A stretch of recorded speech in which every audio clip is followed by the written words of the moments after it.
Hello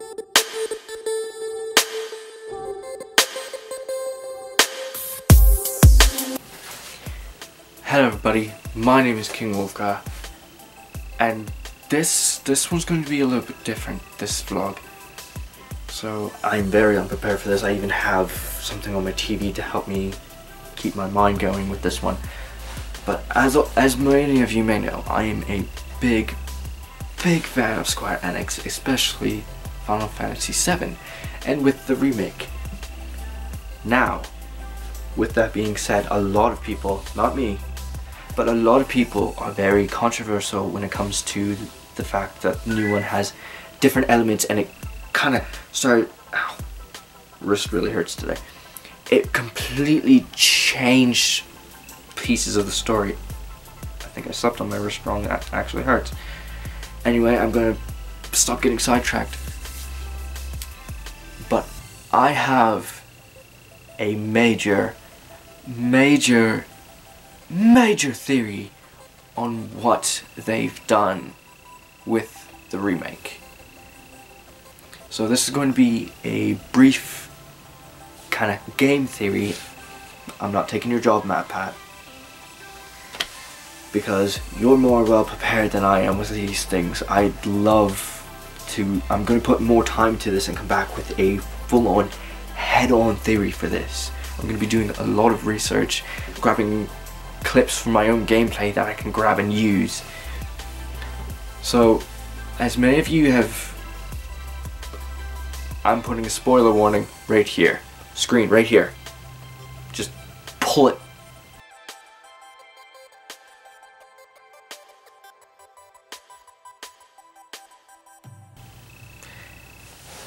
But as many of you may know, there's a thing called whispers in the Final Fantasy VII remake. Something that was never part of the original Final Fantasy VII. It was never a part of the thing. There were people that looked like whispers, but they were part of the reunion, and they're completely separate entities, which they actually show in the remake.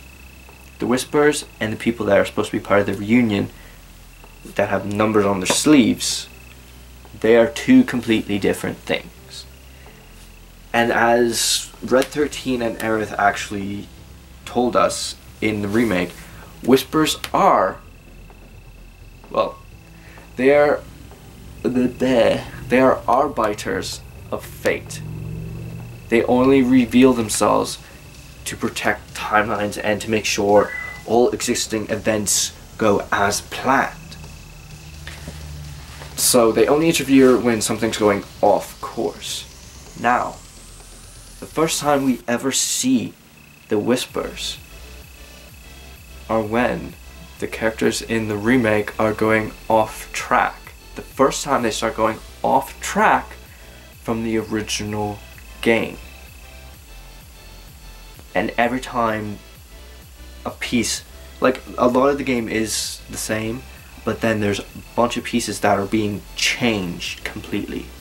I'm not talking about the parts that they just add in to add fillers. I'm talking about events that match up but are turned a different way. Like when Jessie hurts her ankle. When Jessie hurts her ankle and she can't go with us because she's trying to get Cloud to go. Cloud in the original Final Fantasy VII, when Barrett's Cloud in the original Final Fantasy VII, when they're about to do the second bombing mission, Barrett asks him to do it, but he doesn't fully ask him. Cloud cuts him off and says, "I'll do it for 2K this time," and Barrett has a tissy fit about it, and then Tifa goes to him and says, "We really need the help." He's like, "But that was for Muriel's schooling money." That didn't happen in the remake. And events climbing into that point in the story completely frigged up the storyline. So, the Arbiters of Fate, the Whispers, intervened, causing Jessie to hurt her ankle, getting Cloud to join, because they were trying to get things back on track. So I guess what I'm trying to say about my theory right now, this mini theory that I have, is the original Final Fantasy VII is still canon. It is still canon. Both games are canon. It's just one's taking place in an alternate timeline. And if this is true, this just proves that Square Enix knows what they're doing when it comes to making games. They take everything into account. That's why they took so long to make the game. It took close to 13 years for them to make a game. And believe me, for me, it was worth the wait. It was worth the wait. And this is probably the longest I've been rambling on about something because I'm so passionate about it. But they knew they were going to be changing the game. Like, they were going to be keeping major points, but then completely ripping out pieces and changing them. And they wanted to do that, but stay true. Stay true to their loyal fans. So they introduced us to Whispers, showing us that everything that happened in the original did happen. But this is an alternate timeline where they go against their fate. And at the very end of Final Fantasy VII, the remake, they're about to go completely against fate. Meaning we don't know what's going to be in store. There's probably going to be some things that are the same in the other installments to come, but at the very end, the final battle, the Whispers are extremely just pissed off. They are completely, they're going mad, trying to stop them from whatever they're trying to do. They are trying to go against fate. And they're going so mad, even Sephiroth has pissed them off because you are not supposed to fight Sephiroth near the Shenra building. You are not supposed to. Yet, you do. You fight him. Now, it's tough to say whether if that's the real him or if it's just a, I'm trying to find the right word, but I think you guys know what I mean. He's just like a figment of him, not a real version of him. It can hurt you, yes, but killing that does not kill him. There's so much to be taken away with this, and what I'm going to be focusing more importantly on is the timeline and how the Whispers play into everything completely with the full-blown theory I'm going with this. I'm so happy.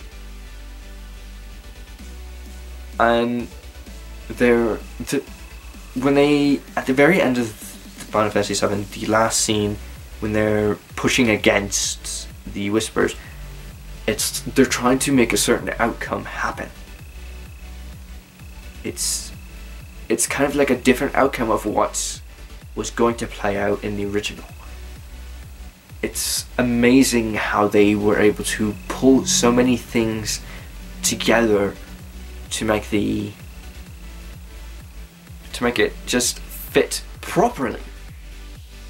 So that's my theory on, that's part of my theory on why the Whispers were introduced. To show that both timelines do exist and coexist. They're just brother and sister to each other for Final Fantasy Original and Final Fantasy Remake of number 7. I know I'm butchering the name right now, my mind's going like this right now. And I was speechless when I came across this and I started thinking. And every time the Whispers show up, it perfectly lines up with when they're going against the fate of the original Final Fantasy VII. Yes, they still kind of make it to the destination, which is why they kind of back off. But at the very end, they get mad and you have to fight like a huge one of them. That huge one, I hope I'm putting up pictures for you guys to see, or blocking my whole cam with images or video evidence of these things happening. But I'm actually going to read something from Game Crate right here. It's kind of what I said. So, it's when you're in the cell, I believe. You're in the cell and the Whispers appear when you're near Hojo, Professor Hojo. Red 13 reveals that the Whispers are arbiters of fate, protectors of the timeline. They exist to make sure that events happen the way they should. For a while, it's not entirely clear what this means until, that is, you go through the final fight and play through the game again. So I still have much to learn because I'm in the middle of playing the game a second time. And in the final fight, the Whispers get very upset with you, and you end up fighting 3 figures who, when assessed, are revealed to be the entities that come from the future timeline and are fighting to protect the timeline that created them. That's an important key point. So now that that is clear, now that it's clear what the Whispers are trying to do, they are trying to make sure that certain future comes to pass. Now, we don't exactly know what future that is, except for the fact that it's probably the original Final Fantasy VII. It's a bunch of things they're hinting at and bringing into account, and I know I'm going back and forth, but I hope you can stay with me on this. So, I hope you guys enjoyed that mini theory. I will be diving into this more. Like I said, I will be giving more hard-earned facts about this. I'm probably going to be trying to pull on a full-on game theory episode. Again, sorry Matt Pat, not trying to take your job. I'm just really, really passionate about this in the fact that I'm actually going to... Final Fantasy VII is deepest lore I've ever dived into in my entire life. It was a big part of my childhood. It helped me through so many tough times, so that's why I'm so passionate about it, and why I will never give up on the franchise to begin with. Like, I got 100 on an essay I wrote just on Square Enix alone, my favorite game company in junior high. And I do a little bit of freelance writing work. I wrote a little article for Square Enix of how they did, and I mentioned the Square Enix's remake and how well they do. Looks like I'm running low on headache medication, but this is going on long enough for a mini episode. So, thank you guys so much for watching. Like this if you want to hear more about the theory without me going back and forth and all this shit, and just a clear line through. In which case I'll mention points and go, hold on to that, we're gonna go ahead a little bit and then we'll come back to this. I will be more organized with this because I didn't prepare for this. I don't prepare for most things. But anyway guys, thank you guys so much for watching. Click that like button if you haven't already, and subscribe for more videos just like this one, or even better. And as always, I'll catch up with you guys on the flip side. Just take me, just fucking take me. I'm gonna take it like a man, Radical Larry. Oh, your face is beautiful. Alright. Oh my tush.